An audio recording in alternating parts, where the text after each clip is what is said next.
Ladies and gentlemen, please welcome from Wyoming, Congresswoman Harriet Hageman.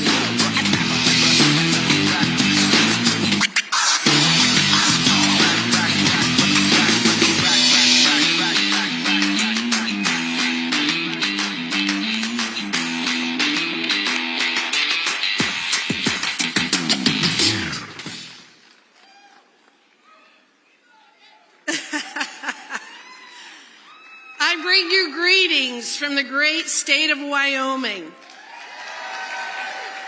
home of an abundance of affordable and reliable energy, wildlife galore, wide open spaces, gorgeous rivers and streams, magnificent mountains, beautiful blue skies, and not one Liz Cheney anywhere to be found.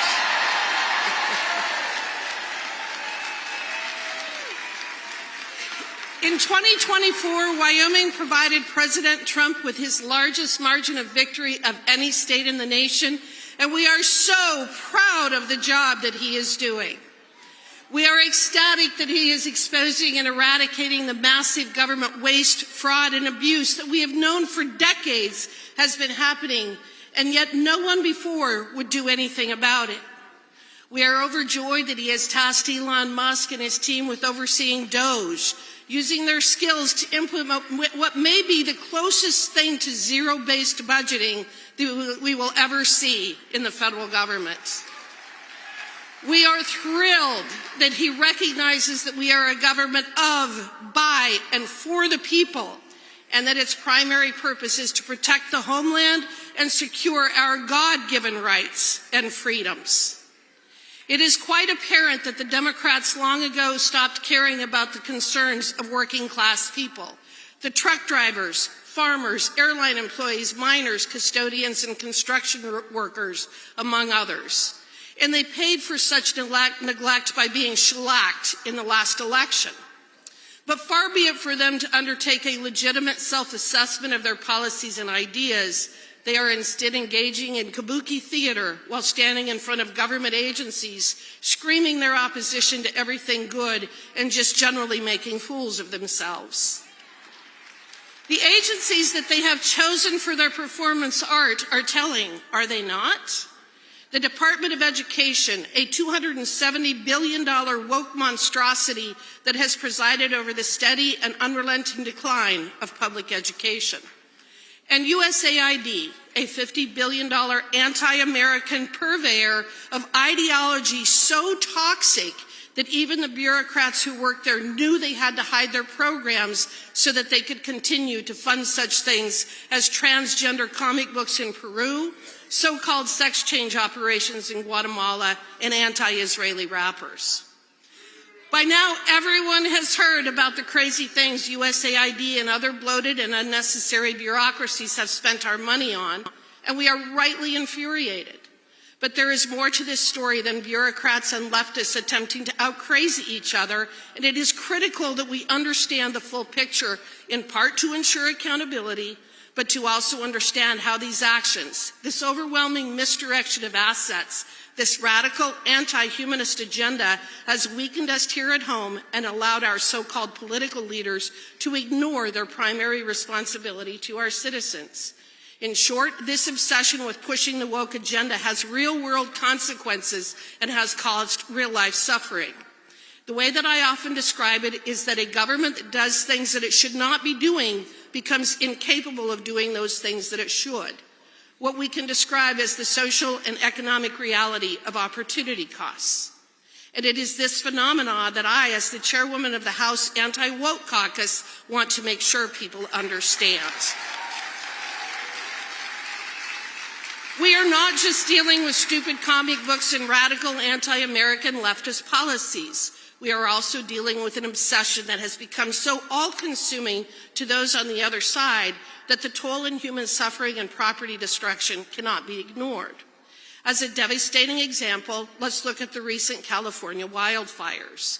The cause and magnitude of those fires cannot be written off as an act of nature, because that is not what happened.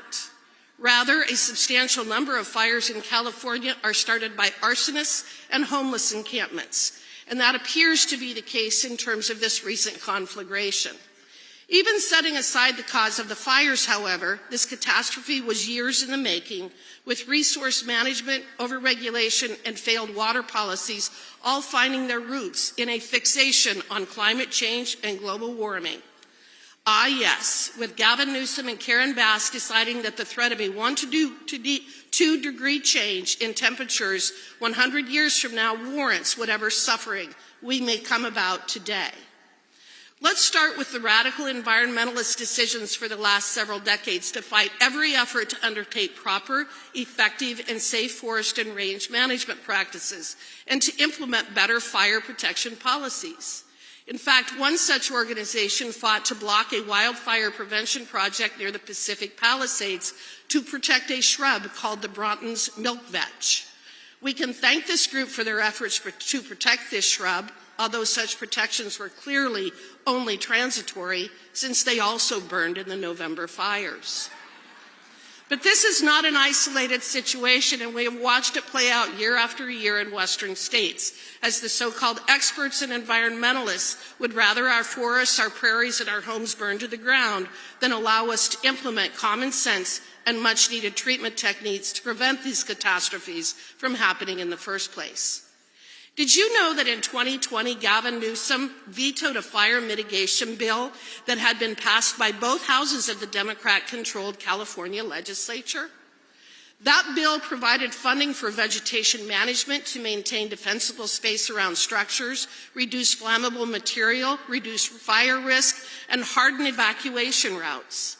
In his veto message, Governor Newsom exposed his moral corruption by stating that any efforts to fireproof California could not take precedence over his plan to replace single-family homes with affordable housing and multifamily units.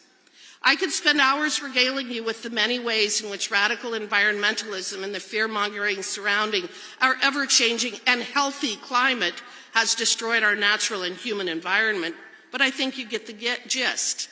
In short, in the name of climate change, in the name of our environment, in an effort to burnish their elitist bona fides, these people have largely destroyed the very things that they claim to hold dear, with their policies and actions being responsible for spewing more carbon and pollutants into the atmosphere than our collective humanity could in hundreds of years.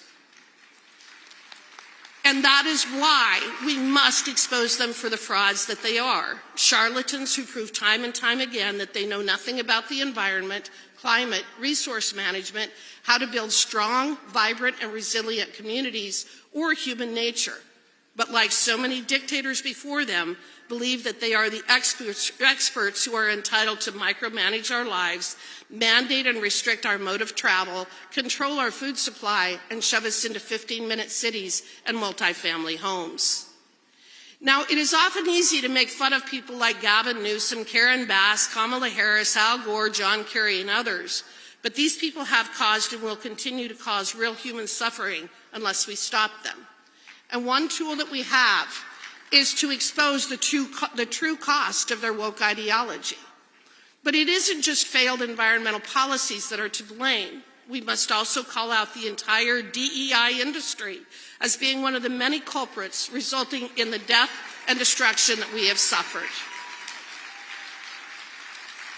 First, as I mentioned earlier, California's wildfire problem is largely man-made, with the homeless population and arsonists being responsible for well over 50% of all of the fires. All in the name of being equitable and inclusive, you see, personal and community responsibility are relics of the past when it comes to modern-day California. And nothing epitomizes that more than in allowing the homeless to literally run your cities into the ground and, when they so choose, to burn them down. Second, DEI is not only insidious because of what it means in practice, but in the fact that it allows politicians and bureaucrats to divert our precious resources from where they should be focused to pet projects that have nothing to do with carrying out the functions of government.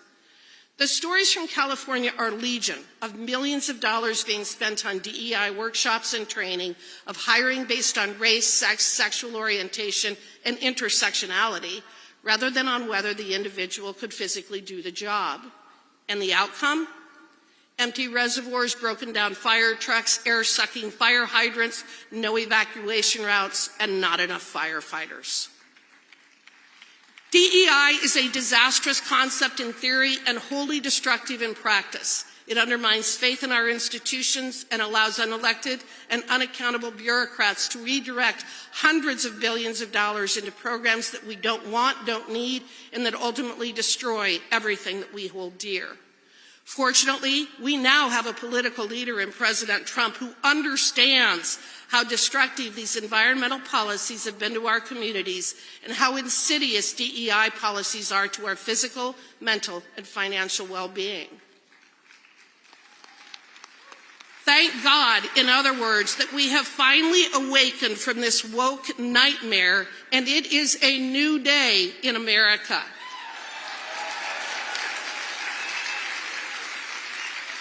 God bless CPAC, God bless President Trump, God bless our warriors who are fighting on behalf of all of us, and God bless America. Thank you very much.